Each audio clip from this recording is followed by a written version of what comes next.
लोग भोजपुरी से ही हैं और इस मातृत्व को आज आप लोगों ने देखा होगा।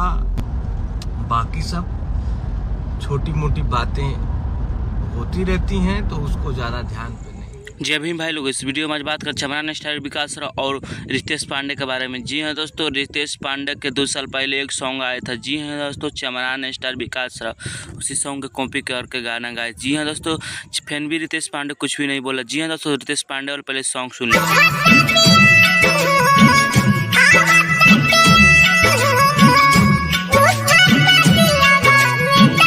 दोस्तों अब चमरान स्टार विकास राव वाले पहले सॉन्ग सुन लीजिए।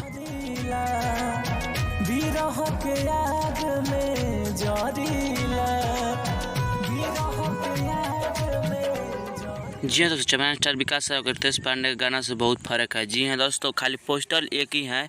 जी हाँ दोस्तों, जैसे अगर आप रितेश पांडे कमेंट में क्या बोलना चाहते हैं आप बोलिए। जो आज तक आप सब कटर में करा दिया तो मेरे चैनल को जरूर सब्सक्राइब करो, कमेंट जो